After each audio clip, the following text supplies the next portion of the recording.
예레미야 13장 1절로 14절의 말씀 한 절씩 교독합니다. 여호와께서 이같이 내게 이르시되 너는 가서 뱃띠를 사서 내 허리에 띠고 물에 두지 말라 하시기로 내가 여호와의 말씀대로 띠를 사서 내 허리에 띠니라.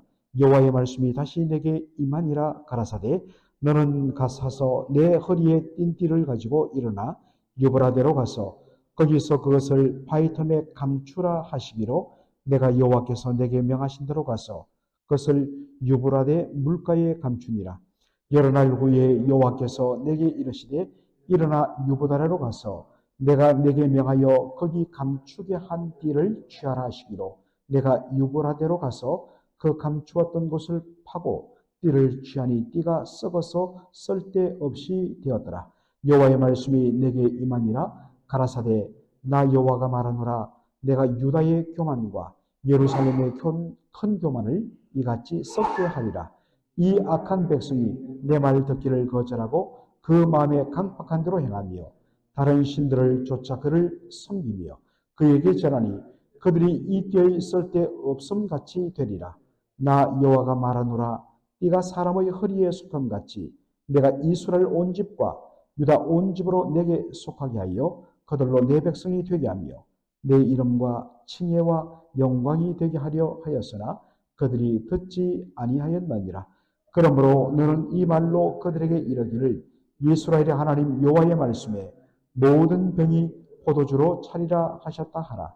그리하면 그들이 내게 이르기를 모든 병이 포도주로 찰 줄을 우리가 어찌 알지 못하리요 하리니 너는 다시 그들에게 이르기를 여호와의 말씀에 보라 내가 이 땅의 모든 거민과 다윗의 위에 앉은 왕들과 제상들과 선자들과 예루살렘 모든 거민으로 잔뜩 취하게 하고 다같이요 또 그들로 피차 충돌케 하여 상하게 하되 부자간에도 그러하게 할 것이라.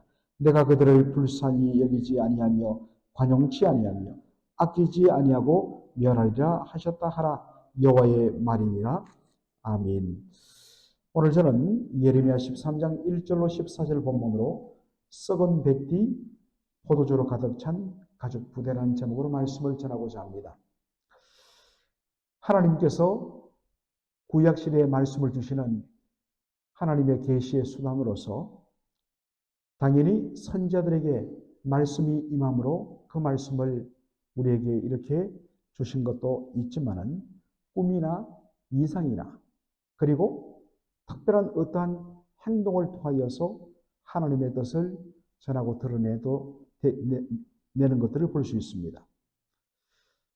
오늘 본문이 바로 그런 케이스입니다. 너는 뱃띠를 사서 허리에 띠고 물에 적시지 말라라고 말합니다. 그래서 아주 값비싼 띠, 굉장히 비싼 천으로 만든 띠, 우리로 말하면 스카프도 좋고 이것은 물이 닿으면 망칩니다. 그래서 물 세탁도 안 되는 것입니다.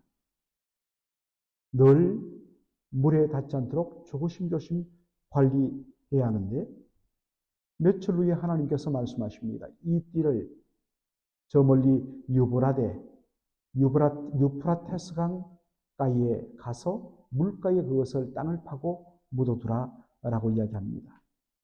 그리고 며칠 후에 하나님께서 말씀을 주십니다. 너는 다시 가서 네가 묻어놓은 그 허리띠를 다시 꺼내어 팔아 했더니 여러분 유브라데 강가에 그것을 묻어놓으니까 자연스럽게 물기가 스며들어서 이것이 얼마 못 가서 이미 꺼내보니까 그 천이 상하고 썩어 있더라는 것입니다. 이것을 통하여서 하나님께서는 예루살렘에게 임할 하나님의 심판에 대한 메시지로 말씀하는 것을 보게 됩니다. 비싼 값을 주고 산 띠는 바로 하나님께서 구속하신 이스라엘 백성을 뜻합니다. 여러분 이야기했지만 구속이란 이 단어는 한자로 보통 우리가 오해를 하는데 체포하다 할 때 구속이란 뜻도 있지만 여기에 구속이란 말은 구할 구자에 바로 값을 치를 속자를 씁니다. 값을 지불하고 건져냈다, 구해냈다, 사왔다라는 뜻입니다.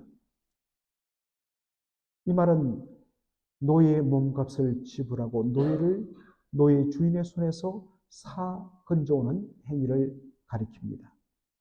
하나님께서 유월절 어린 양의 피값으로 이스라엘 백성들을 애굽의 속박에서 바로 건져내셨습니다. 이것이 출애굽입니다. 사람이 비싼 값을 지불하고 산 허리띠는 당연히 왜 사겠습니까? 집 속에 보관하기 위해서 산 것이 아니라 허리에 띠를 띠고 맵시를 내고 그것을 통하여 자신의 아름다움을 드러내기 위하여서 바로 값비싼 허리띠를 사는 것입니다. 마찬가지로 하나님께서는 유월절 어린 양의 피로 값을 지불하고 구속하신 이스라엘 백성들을 당신의 존귀한 백성으로 삼으십니다. 그리고 그 이스라엘 백성들을 통하여 하나님의 영광과 하나님의 명예를 이방 온 세계에 드러내게 하기 위하여서 이스라엘 백성들을 출애굽시키시고 그리고 가나안 땅에 심으셨습니다. 어떻게 해야지 하나님이 하나님 되심을 세상 속에 아름답게 드러내며 선전할 것인가? 그것은 여러분 이야기하지만 이스라엘 백성들이 하나님 백성답게 사는 것입니다. 하나님 백성답게 산다는 것은 하나님의 말씀에 순종하는 삶입니다. 그리고 그 삶을 통하여서 하나님이 어떤 분이신가? 하나님이 얼마나 자비로우시고 얼마나 인애가 풍성하시고 얼마나 공의로우시고 얼마나 하나님께서 의로우신 분인가를 우리의 삶을 통하여 드러내야 하는 것입니다. 그런데 이스라엘 백성들의 삶은 어떠했습니까? 하나님의 말씀 듣기를 거절했습니다. 자기의 마음의 완악함 따라서 살아갔습니다. 자신의 탐욕을 충족시키는 방법으로 택한 것이 우상 숭배였습니다. 물에 젖어서 썩어버린 허리띠는 더 이상 쓸모가 없습니다. 완전히 천이 다 망가지고 썩어졌기 때문에 그것을 메어 다니면 오히려 사람들에게 조롱거리, 웃음거리가 됩니다. 마찬가지로 하나님의 말씀을 따라 살기를 거부한 이스라엘 백성들, 하나님께서 버리실 수밖에 없는 것입니다. 유월절 어린 양이신 예수 그리스도의 피로 말미암아 값을 지불하고 사신 바 된 것이 교회요 성도입니다. 하나님께서는 아들의 피로 값을 주고 사셔서 우리를 하나님의 존귀한 백성, 하나님의 자녀 삼아 주셨습니다. 이렇게 구속받은 우리의 삶은 하나님께 영광을 돌리는 삶이 되어야 합니다. 그런데 우리가 그렇지 않습니까? 이 땅에 온전하고 완벽한 사람 어디에 있습니까? 그러나 중요한 것은 방향성입니다. 하나님께서 우리를 하나님 백성 삼으시고 구원하셨을 때 벌써 우리의 삶의 방향과 목적은 바뀌어져 있습니다. 조금 더 가까이 가는가, 조금 더 멀리 가는가 문제이지 우리의 삶의 방향은 바뀌어 있습니다. 이 땅에 온전한 사람은 없죠. 그러나 적어도 그 삶의 방향이 하나님을 향한 기뻐하시는 삶인 이상은 그 방향대로 나가지 못할 때 그러한 자신 때문에 애통하며 탄식하며 몸부림치며 회개하며 또다시 그 방향을 향하여 가는 것이 정상입니다. 그런데 계속해서 그것들을 거부하며 고집하며 하나님의 요구를 뿌리치며 내 뜻대로 내 고집대로 내 마음대로 살 거야 라고 끊임없이 몸부림치고 있지는 않는지 여러분 살필 필요가 있습니다. 오늘 본문 마지막에 보면 하나님께서 예루살렘 거민들을 향하여 말씀을 전하라고 하시는데 모든 병이 포도주로 가득 차게 하라라고 말합니다. 우리 개역 한글판에는 병이라고 되어 있는데 요즘에 포도주를 병에 담지 옛날에는 병이 없었습니다. 그래서 사실 원어로 보면 가죽 부대가 많습니다. 모든 가죽 부대, 모든 병이 포도주로 가득 차리라. 예수님께서 새술은 새 부대에 담으라라고 말씀하셨지요. 여러분들 새술이라는 것은 바로 술은 빚으면 시간이 지나면 지날수록 술이 발효가 됩니다.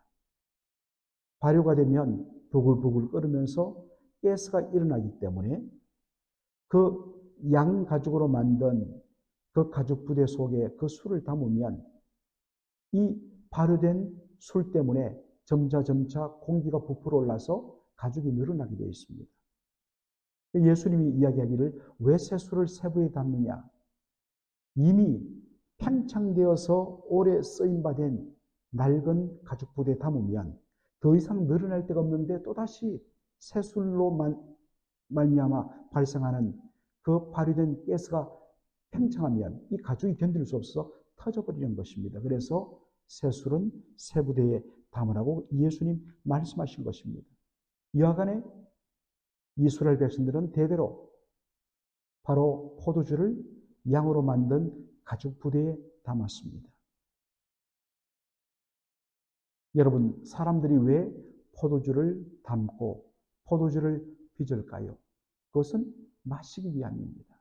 그런데 정말 기분 좋게 또 이 사람들은 당시 예수님 당시의 문화도 어떤 면에서는 포도주는 일종의 대용 음료로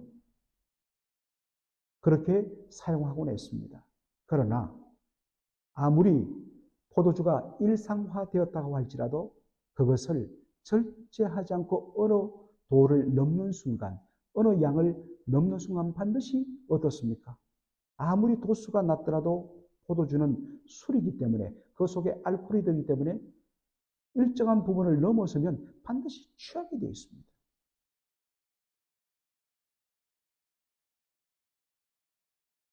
더 마시고 싶어도 마실 것이 없으면 거기서 멈춥니다. 더 이상 취하지 않습니다. 그래서 적어도 옳고 그름에 대한 분별은 가능하고 이래서는 안 되지. 이러면 이건 잘못된 거지. 아이고 이건 내가 실수했네. 돌이키고 사과하고 그리고 바른 삶을 살아갑니다. 그런데 막 넘쳐나면 그리고 그것이 절제가 되지 않으면 어떻습니까? 완전히 술에 취해서 그 결과로 완전히 술에 지배를 받아서 인사불성이 되어서 그때는 함부로 말하고 함부로 행동하고 그래서 이른바 추태를 벌이는 것입니다. 그래서 술에 의해서 인사불성이 된 사람은 어떻습니까? 아무나 잡고서 시비를 걸고 아무나 잡고서 막말을 합니다. 최소한도 기본적으로는 그래도 옛날에는 부모님 앞에서 선생님 앞에서 어떤 면에서는 도를 넘지 않습니다. 그런데 여기 오늘 보니까 술에 취하고 취해서 넘치다 보니까 그것을 절제하다 못하니까 마시고 마셔서 부자가 아버지가 아들과 함께 멱살을 잡고 서로 욕을 하며 싸우더라는 것입니다. 전혀 분별이 되지 않기 때문에 그렇다는 것입니다. 참 이게 무섭습니다. 이 말씀을 통하여 예루살렘 거민의 삶을 지적하고 있습니다. 그들은 세상 부귀영화에 너무 도취된 바람에 그 부귀영화에 도취되어서 그 세상의 어떠한 탐욕에 완전히 취해버려갖고 그 다음에는 분별력을 상실하여서 술을 마신 사람들이 이미 완전히 모든 분별력을 상실했음에도 불구하고 그러니까 더욱더 뭡니까? 더 마시고 그래서 완전히 다 온 간과 장기들이 망가지고 사람이 완전히 잘못된 길로 가듯이 세상의 탐욕에 한번 맛을 보고 여기에 취하면서 완전히 그것에 취해져 버리니까 분별을 사려줘서 그래서 그 자기의 탐욕을 채우기 위하여서 넘지 말아야 할 선들을 넘어버리고 이웃들을 짓밟고 착취하고 서로를 적대시하고 수단과 방법을 가리지 않고 어쨌든 나만 잘 되면 내 배만 채우면 된다는 이것이 예루살렘 전체에 완전히 퍼져 있었다는 것입니다. 여러분, 우상 숭배의 목적은 바로 자기를 섬기고 내가 잘 되고 내가 원하는 바를 성취하는 데 있습니다. 우리가 지난 토요일도 보았지만은 예루살렘에 세워진 그 우상의 숫자가 예루살렘의 수백 개, 수천 개의 골목길 그 숫자보다 더 많았다고 그렇게 지적을 하고 있습니다. 그만큼 사람들의 마음에는 뭡니까? 오직 나의 탐욕, 나의 욕심을 채우는데 모든 것이 다 거기에 맞춰져 있다는 것을 보여주는 증거입니다. 그 결과로 바로 같은 예루살렘 거민들이 탐욕에 의해서 탐욕에 취해서 서로를 무너뜨리고 죽여버리니까 어떤 의미에서는 바벨론 군대가 와서 무너뜨리기 전에 이미 그 사회가 붕괴되어 가고 있더라라는 말씀입니다.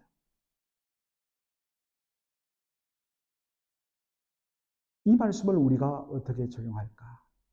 우리가 마음껏 취할 것이 하나 있습니다. 그것은 성령의 충만함입니다. 에베소서 5장 18절 우리가 잘 아는 말씀이죠. 술 취하지 말라 이는 방탕한 것이니 너희는 오직 성령의 충만을 받으라. 진정 우리가 완전히 우리의 영혼을 채우고 취할 것은 성령님의 은혜입니다. 성령의 충만을 받을 때 우리 속에 성령의 열매가 그렇게 맺혀지고 회복되게 되어 있습니다. 그래서 더욱더 주님 앞에 우리가 한 번만에 모든 것을 받아서 그것이 우리를 완전히 천국같이 만들고 우리의 심령이 어느 한순간에 완전히 딴 사람으로 바뀌고 이건 없습니다. 그렇지만 늘 성령의 충만함을 사모하고 성령의 다스림을 받을 때 우리 안에 내 개인의 어떠한 생각들을 내려놓게 되고 하나님의 뜻에 하나씩 둘씩 순복하게 되고 내려놓게 됨을 통하여서